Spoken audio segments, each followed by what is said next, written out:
Саламатсыздарбы? Эфирде 5 соол көрсөтүүнү мен Азамат Кыязов алып барам. Менин бүгүнкү коногум экология жана климат боюнча мамлекеттик комитеттин төрайымы Динара Кутманова. Саламатсызбы? Саламатсызбы. Студиябызга убакыт таап келгениңизге чоң рахмат айталы. Кадегинде. Кече күнү Жогорку Кеңеште кумтөр маселеси каралып жатканда Акылбек Жапаров айтты, эл аралык сотто утулуп калуубуз мүмкүн деп. Чындыгында бул кайсы жагдайдан улам айтылды? Сиздин ишенимиңиз кандай болуп турат? Бизде утуу негизи болобу же болбой калуу дагы коркунучу барбы? Бизде утуу негизи толук бар. Анткени көмтөрдүн келишими боюнча 92-жылы түзүлгөн. Анан азыркы иштеп аткан келишим 2009-жылы келишимде так жазылган канадалык тарап биздин экологиялык мыйзамдарга баш ийет. Анын баарын эрежесин аткарат. Бирок ошол эрежени бузуп, мыйзамды бузуп, ошон үчүн келишимди бузган болуп эсептелет. Анан арбитраждык сотко барабыз деп коркутуп атышат. Бул мурдатан мына 25 жылдан бери коркутуп келген. Бул центр андай адаттыкка көнүп алган.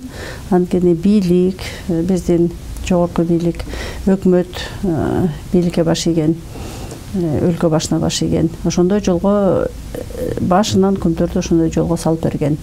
Бирок ошол эле учурда биздин толук биздин негизги шарттарыбыз бар бутканга. Сентер айтып атпайбы? Давыдов менен Лысый мөңгүлөрү боюнча уруксатыбыз мурдатан болгон, булар мындай жөн эле мындай асылып атышат дегенде айтып атпайбы? Бул туура эмес. Анткени Центера муну атайын кылып атат. Анткени эсиңизде бар, 17-жылы суу кодексинде 62 беренесинде 62-чи а жерде мындай так жазылган: мөңгүлөрдү талкалаганга, ошол жерде ар кандай бир мындай иш чара жүргүзгөнгө болбойт, чекит коюлган. Анан 17-жылы ошол чекитти Давыдов мөңгүсүнө, Лысый мөңгүсүнө алып салган. Булар ошого такап атат. Биз ошонун негизинде иштеп атабыз. Бирок ар жагында эмне бар? Эмнени бузду? Булар ага жеткирбей атат. А биз ошо эл аралык коомчулукка, ошол эле жана арбитражный сотко жеткирген нерсе бар. Бул жерде эмне бар? Бизде ошо көмтөр проект баштаганда 95-жылы башталды. Келишим 92-жылы кол коюлган. Бирок 3 жыл жана ТЭО проекттерге ошо иштетип кол коюлуп, анан 95-жылы каза баштаган. Каза баштаганда ошо өндүрүштүү иш башталганда 94-жылы бизде мыйзам кабыл алынган суу жөнүндө. О воде, закон о воде деп аталат. Ошол жерде 46-47 беренеде турат, так жазылган. Мөңгүлөрдүн үстүнө снежник деп коет. Ошо жанагы бир любой суу объект боюнча ошолордун үстүнө эч кандай таштандыларды, кандай бир отбросторду таштаганга, жайгаштырганга болбойт. Ошол берене ошол 94-жылдан бери ушул күнгө чейин эч кандай өзгөрүү киргизилген эмес, күчүндө иштеп атат. Бирок ошону Центер айткысы келбейт. Анткени айтса, алар ошо келишимдин тартибин бузганы болот да. Анткени милдеттене алды, биз мыйзамга баш ийебиз деп. Бирок баш ийбей аткан. Баш ийбей атканы ошо жана беренени бузуп, ошо таштандыларды, топурак ташыгандарды, ошо жака топурактарды жайгаштырганы. Биз биринчи 2012-жылы мен эксперт катары а кезде ошо парламенттик комиссиянын башчысы Садыр Нуркожоевич Жапаров болчу. Мени эксперт катары чакырган. Мен а кезде ошо мамлекеттик системада 16 жыл иштеп, ошо кезде именно мен эксперт болуп, эл аралык ар кайсы жана эмелерде иштеп аткам. Ошондо барып туруп мен өзүм таң калгам. Кандайча ошо бул дүйнө жүзүндөгү практикага такыр туура келбейт. Анан биздин мыйзам турса, түздөн түз бузуп атса, кандайча мен өзүмө суроо келди. Биздин көзөмөлдөр органдар кайда, биздин өкмөт кайда, ушундайга жол берип атат деп ошол кезде анан биз отчетко жазып, мен өзүмдүн заключениемде так жазгам. Ошентип 46-47 берене бузулуп атат. Бирок ошол эле учурда 94-жылы бизде дагы бир мыйзам иштеген, жаратылышты коргоо. 91-жылы апрелде кабыл алынган. Биз эгемендүүлүккө киргенде как раз ошол жаратылышты коргоо мыйзам кабыл алынып, ошол жерде 20-чы беренеде так жазылган: таштандыларды мөңгүнүн үстүнө жайгашканга чекит коюлган, болбойт деп. Анан эми ошол эки мыйзам иштеп атса, булар кандай жол менен ошого төгүп атышты. Анан алардын центрдин документтерин каза баштадым.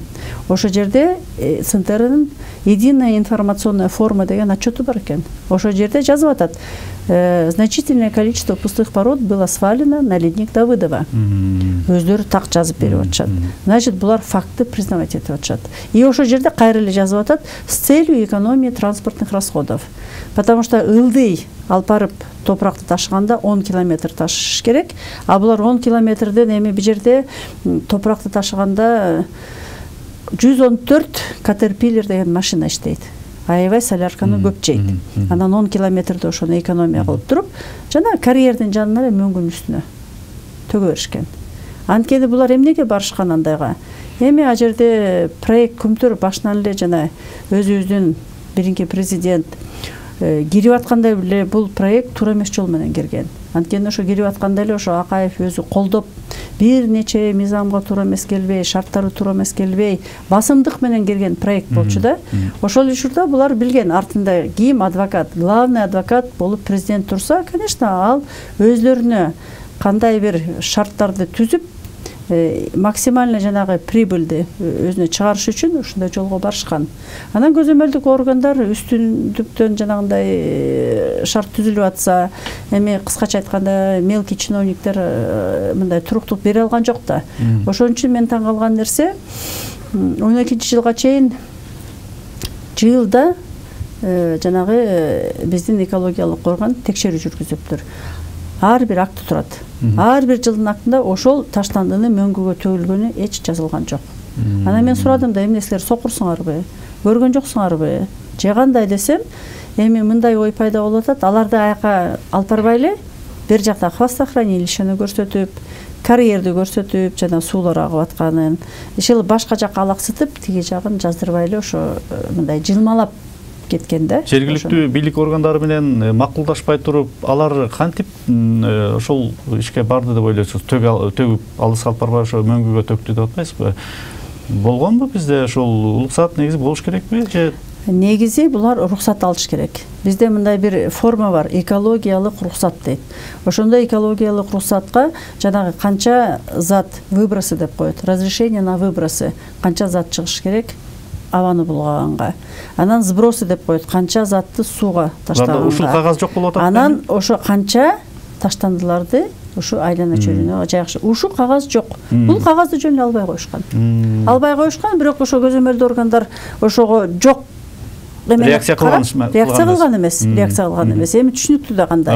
Эми өйдө жактан ар кандай эмелер келип, анан эми коркушкан, эми азыр айта албай атышат, бирок ошо актын окуганда эле көрүнүп турбайбы? Эми аны жазбаса, оорчундуу болгон ошол мыйзамды бузулуп аткан жерген жазылбаса, анан көз жумуп коюп ошого мүмкүнчүлүк берсе, эми азыркы учурда ошо центр ошону айтпай, дүйнө жүзүлүк акционерлерин алдап атышат. Акционерлерге, булар акционерлерден коркот. Анткени акционерлерге айтып атат, биз эч качан мыйзам бузган жокпуз. Акционерлер азыр сурайт, келишимде мынтип турат, Кыргызстандын мыйзамын сакташыңар керек болчу. Эмне силер буздуңар? Азыр жок, бузган жок деп, ошо эмне үчүн мындай жолго барып атат? Анткени мына 12-жылы биз ошундай мыйзам бузулду. Анан жанагынтип доо коюлду.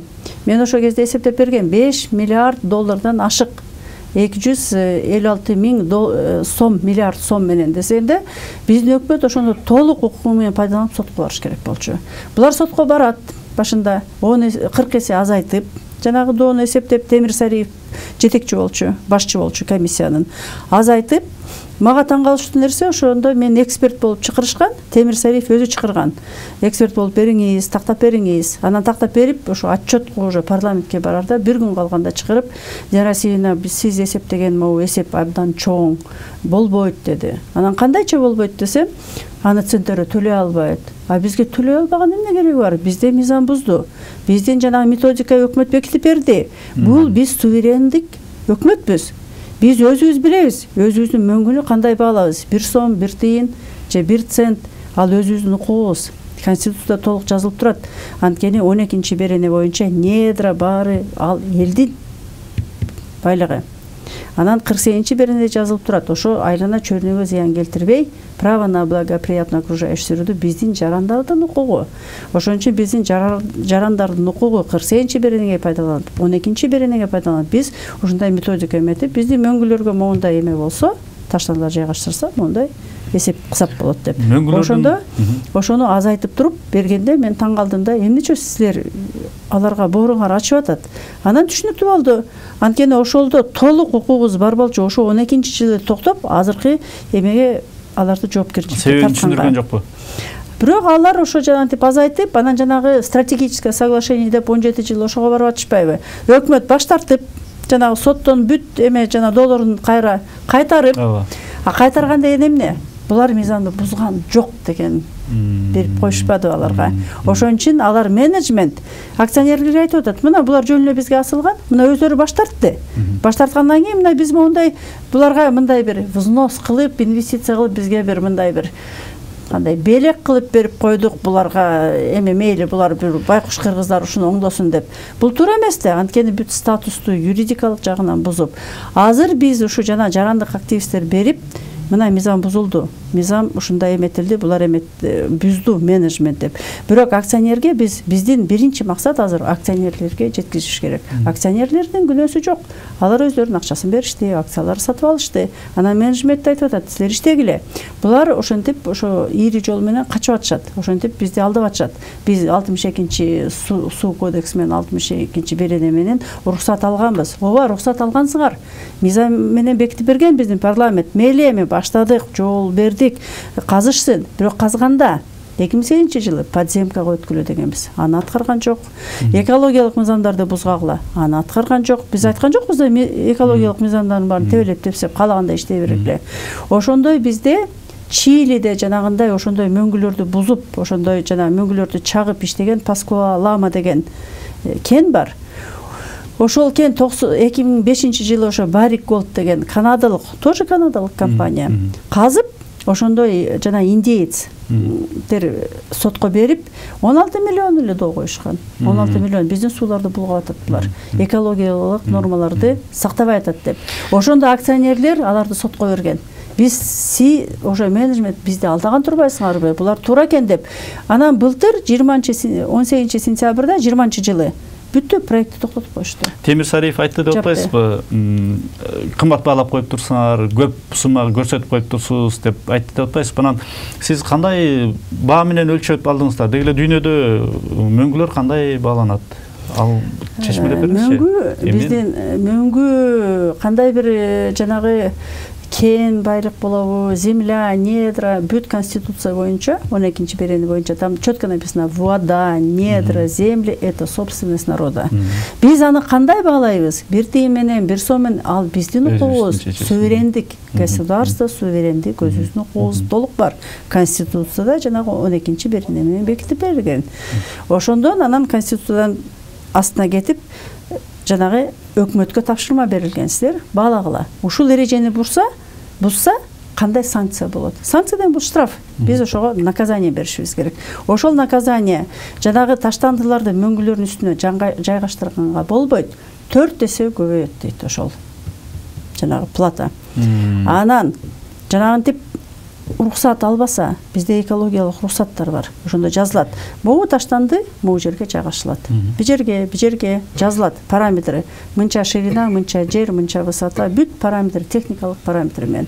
Ошондой уруксат албаса, ошол жанагы плата дагы 2 эсе көбөйөт. Анан ичинде лимити жок болсо, анда лимит коюлат да, мынча 100 тонна же 200 тонна деп. Лимит жок болсо дагы 5 эсе. Ошондо 4 эсе, 2 эсе, 5 эсе. 4-тү 2-ге, 5-ке көбөйткөндө 40 эсе. Ошондо Темир Сариев ушу 4-тү, 2-ни, 5-ти алып салып 40 эсе азайтып, мен эсептегенде 240 миллиард болуп атат. Булар эсептегенде 40 эсеге азайтсаңар 6 миллиард болуп атат. Ошо 6 миллиардга тигилер менен тымызын сүйлөшүү жол менен барып, мага ачык айткан: "Динара, моундай эсептегениң болбойт." Эмнеге десем, алар аны төлөй албайт. Мен айттым: "Сиз кимге боруңуз ачып атат? Кыргызстангабы? Биздин мыйзамга. Мыйзамда мондай жазылып турат, методика. Сиз аларга." Десем, "Жок, алар төлөй албайт." Анан мен мындай эле күлүп айттым да: "Канча болуш керек?" десем, 10 миллиондон бир жылда ашпаш керек деп. Анан ошо жана саясий заказды берип, жана госэкотехинспекция Абдрасулов беле ким деген жигит Расул. Ошол эсептеп берип атат. Ошо кезде бөлүм управлениянын башчысы ошо коэффициенттин баарын алып салып жана 6 миллиардка чыгып атышпайбы. Бул жанагы анекдоттогудай заказ, а сколько надо деп. Ошондо 10 миллиондон эсептегенде 15 жылга 141 миллион долларга чыгып атышпайбы. Бул так суммасы ошо мөңгүдөн тарткан зыяндын суммасын ошондо азыркы көрсөткүч канча болуп атат? Жаңы сиздердин? Азыр жаңы эсептегенде бир жерге эмне кошулду? Ошо жерден 1 миллиард деп эсептегенбиз. Анан эми таң калыштуу нерсе, биз 12 жылы аныктап, ошо парламенттик комиссия Садыр Нуркожоевич Жапаров башчы болуп, ошо кезде алда таң калып, анан бизде ошо комиссия болуп, жана озеро Петрова мөңгүгө барганда ошо жерде биз айтканбыз да, ал суранган так иштеп бергиле, эксперттерди бизге кайрылган, өзгөчө мага, мен экологиялык эксперт боюнча так иштеп бериңиз, Динара эже, ошо бүт бул мамлекетке калчу нерсе. Анан мен ошо кезде айткам, мен өзүмдүн билимимди бүт негизи мыйзам чегинде жазып берем. Бирок ошо кезде айткан, күмтөрдү мен көрдүм, кандай бир ушу жанагы коррупция жагы менен, бардык жагы менен, ири жол менен келген, биз ушуну акыры кыргыз элине кызыкчылык, кыргыз элинин, Кыргызстандын кызыкчылыгына иштеткендей кылабыз деп бизге ошондой бергенде, бизде ошондо биз ишенебиз, толукка жеткиребиз деп ошондой бир эмеге келгенбиз да. Ошо кезде анан келип туруп ошону азыр мына ишке ашырып 9 жыл өтүп кетти, 9 жыл. Биз ошо кезде эле ашырсак болмок. Бизди президент колдосо, бизди өкмөт колдосо, 9 жылды биз жоготтук. Азыр ошого барсак болот. Эмне үчүн Чилиде ошого жетишти. Ошо Чилиде мөңгүнө 200 миң, жок 800 миң куб талкалап чагып жоготуп атышат. А биз 170 миллион куб. Нурбек Абдыжапарова деген бир эжекебиз келген эколог. Анан ал айтып атат, ушул башынан Стокгольм конвенциясына мындай туураланган эмес, багытталган эмес биздин иш-аракеттер деп, ушундайбы? Жок, андай эмес. Азыр эми ар кандай центр бир жерде жанагындай айтышым керек. Булар жана массалык маалыматтарды көп өзүнүн корреспонденттери бар. Анан жанагынтип информационный война деп коет да, ким маалыматты көп эметип кетсе ошондой. Булар азыр баш айлантма кылып атышат. Өзү такыр жанагынтип өзүнө мойнуна алгысы келбей атат. Биз мыйзамды буздук деп. А мыйзамды бузган так жазылган. Өздөрү жазып атат жанагынды биз ооба мөңгүлөрдү таштандыларды мөңгүнүн үстүнө төккөнбүз. Анткени жанагы 10 километр ылдый ташыгызганы келген жок, экономия кылганбыз деп. 11-жылкы отчету бар, менин колумда бар. Бул именно ошол доказательство. Бул эми чоң күч менен ушундай абалга келгенибиз белгилүү эле болуп турат. Журналисттер эле эмес, ошол керек болсо жогорку кеңештин депутаттарына чейин ошо мөңгүлөрдү которуу боюнча мыйзам алып кирген дагы учур болбоду. Ошону да кесеп этип атат да. Сиз азыр ошо жанагы 17-жылы суу кодексине а жерде 62 беренеде жазылып турат. Ошо ледники — это зона формирования стока рек. В зоне формирования стока рек запрещается любая производственная деятельность. Анан жанагы центрга кайрылат. Силер ошондой мыйзамды 2005-жылы киргизилген, бирок мындай элестетип көргүлө, 17-жылга чейин мыйзамды бузуп иштеп келишкен. Силер ошону бизге мыйзамдаштырып бергиле деп алар условия коет. Анан биздикилер жанагы стратегическое соглашение 17-жылы кол коюп атышпайбы? Сентябрда кол коюп атышат, 17-сентябрда кол коюп ошо жерге милдеттенип атышат. Өкмөт биз шартты түзүп беребиз, мыйзамдаштырып беребиз. Ошентип анан мыйзамдаштырып берип атышпайбы. Бирок ошол кезде, например, токтотуп подземка менен иштегиле десек болмок. Подземный способ менен иштегиле деп 2008-жылы алар ошого өтмөк. Анан ошого өтпөй, жанагы жеңил жолуна кетип, подземка деген эми жанагы затраты көбүрөөк да. А биякта жанагы май талканы көбүрөөк болот да. Мен жанагы Акылбек Жапаровдун башында суроо бердим эле, ошол эмнеден күмөнсүнүп аткан учуру кайсы экенин билгим келет да. Эмнеден улам утулуп калуубуз мүмкүн деп айтты. Эми бир жерде мүмкүн деген эмнеде? Бир жерде эл аралык кандай деп айтсам, мафия деп айткым келбейт, бирок бул жерде мындай өзүңүз ойлонуңуз, азыр мен айтып берейин. Жанагы Европейский банк реконструкции и развития буларды каржылаган башында. Камека корпорация келгенде өзүнүн бир тыйын салган жок. Биздин кенди жанагы залогко коюп, Европейский банктан акча алып, ошого каржылап атат. Бирок алардын банктын политикасы бар. Экологиялык мыйзамдар бузулса, каржылоону токтотуш керек. Анан бул жерде жана түшүндүңүзбү? Эми банктар ошолор бар, эми азыр кантип биз шерменде болдук, 25 жылдан бери ошого жол бердик деп, алар мындай корпоративный солидарность болуп атпайбы? Динара айым, студиябызга келип, ушул орчунтуу маселе боюнча оюңузду ортого салганыңызга рахмат айтабыз дагы бир жолу. Урматтуу көрөрмандар, бизде экология жана климат боюнча мамлекеттик комитеттин төрайымы Динара Кутманова болду. Саламатта калыңыздар.